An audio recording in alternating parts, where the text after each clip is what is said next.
వెళ్ళి మీ మోదీకి చెప్పండి అని చెప్పేసి అన్నారు కదా, వెళ్ళి మోదీకి చెప్పారు. దాని రిజల్ట్ ఇది.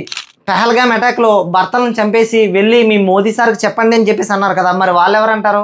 వాళ్ళు పాకిస్తాన్ వాళ్ళు కదా. Hi friends, operation Sindoor. ఈ ఆపరేషన్ సింధూర్ అంటే ఏం లేదు భయ్య. రీసెంట్గా పహల్గామ్ అటాక్లో చాలామంది ఉమెన్స్ వాళ్ళ భర్తను కోల్పోయి వాళ్ళ నుదుటి మీద బొట్టును పోగొట్టుకున్నారు. ఆపరేషన్ సింధూర్ అనే పేరుతో ఇండియన్ గవర్నమెంట్ ఈ పహల్గామ్ అటాక్కి ప్రతీకగా పాకిస్తాన్ అలాగే పాకిస్తాన్ ఆక్యుపైడ్ కాశ్మీర్లో ఈ ఆపరేషన్ సింధూర్ అనే పేరుతో మన try services, navy, air force, army ఈ మూడు కలిపి చేపట్టిన ఒక ఆపరేషనే ఈ ఆపరేషన్ సింధూర్. దాదాపు 9 ఉగ్రవాద సంస్థల మీద ఇండియన్ గవర్నమెంట్ ఈ ఆపరేషన్ చేపట్టింది.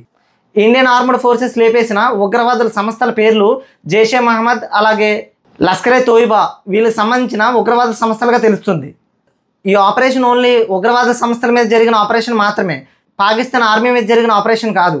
కానీ పాకిస్తాన్ ఆర్మీ మాత్రం మా సివిలియన్స్ కూడా చాలామంది చనిపోయారు, కావాలని ఇండియా పాకిస్తాన్ సివిలియన్స్ మీద కూడా ఇలా అటాక్ చేస్తుందని చెప్పి పాకిస్తాన్ గవర్నమెంట్ చెప్తుంది.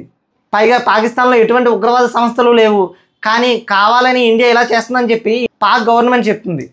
అసలు ఈ ఆపరేషన్ ఎలా జరిగింది, ఎప్పుడు జరిగింది అన్నది మన ఇండియన్ ఆర్మడ్ ఫోర్సెస్ సంబంధించిన కొంతమంది వ్యక్తులు వచ్చి అఫీషియల్లీ అనౌన్స్మెంట్ చేశారు భయ్య. వాళ్ళు ఎవరంటే foreign secretary Vikram Misri, wing commander Vyomika Singh, అలాగే కనల్ సోఫియా ఖురేషి. ఈ ఆపరేషన్ ఇవాళ తెల్లవారుజామున నైట్ 1:44కి జరిగిందని, ఇది క్లియర్గా పాకిస్తాన్లో ఉన్న ఉగ్రవాద సంస్థల మీద చేశామని చెప్పి క్లియర్గా తెలియజేశారు. ఈ ఆపరేషన్ గురించి క్లియర్గా 2 ఉమెన్ ఆఫీసర్స్ వచ్చి బ్రీఫ్ చేయడం చాలా హానర్గా అనిపించింది. ఎందుకంటే పహల్గామ్ అటాక్లో చాలామంది ఉమెన్స్ వాళ్ళ భర్తలను కోల్పోయారు. వాళ్ళని రిప్రజెంట్ చేస్తూ ఉమెన్ ఆఫీసర్స్తో బ్రీఫింగ్ ఇప్పించడం అనేది చాలా రిప్రజెంటేటివ్గా అనిపించింది. వాళ్ళు ఈ ఆపరేషన్లో ఒక లాంగ్ రేంజ్ మిసైల్ని ఉపయోగించారని చెప్పేసి తెలియజేశారు. దీన్ని స్కాల్ప్ మిసైల్ కూడా అంటారు. ఈ మిసైల్ని 250 కిలోమీటర్స్ దూరంలో ఉండి లాంచ్ చేయొచ్చంట. అండ్ అలాగే ఒక 2 వెపన్స్ కూడా ఉపయోగించారని చెప్పేసి తెలిపారు. దాదాపు 1 ఇయర్ నుంచి పాకిస్తాన్లో ఉన్న ఉగ్రవాద సంస్థలను మానిటర్ చేస్తూ కన్ఫామ్గా అవి ఉగ్రవాదుల సంస్థల స్థావరాలను తెలిసిన తరువాతే ఈ అటాక్ చేశామని చెప్పి క్లియర్గా ఎక్స్ప్లెయిన్ చేశారు. ఈ ఆపరేషన్లో దాదాపు 100 మందికి పైగా ఉగ్రవాదులు చనిపోయారని అంచనా.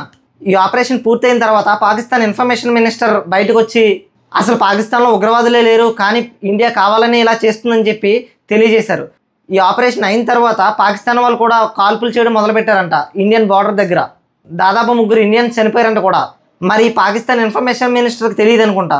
పహల్గామ్ అటాక్లో భర్తలను చంపేసి వెళ్ళి మీ మోదీ సార్కి చెప్పండి అని చెప్పేసి అన్నారు కదా, మరి వాళ్ళు ఎవరంటారు? వాళ్ళు పాకిస్తాన్ వాళ్ళు కాదా? వాళ్ళు ఉగ్రవాదులు కాదా? వెళ్ళి మీ మోదీకి చెప్పండి అని చెప్పేసి అన్నారు కదా, వెళ్ళి మోదీకి చెప్పారు. దాని రిజల్ట్ ఇది. సో ఇది గైస్ ఆపరేషన్ సింధూర్ గురించి కొన్ని డీటెయిల్స్. మన ఉగ్రవాద సంస్థల మీద దాడి చేసినా సరే పాకిస్తాన్ ఏ టైంలోనే సరే మన మీద దాడి చేయొచ్చు. So be careful guys. Indian government mock డ్రిల్స్ని కూడా కండక్ట్ చేస్తుంది, వాటిలో కూడా పాల్గొనండి. ఎవరు కూడా లైట్ తీసుకోవద్దు.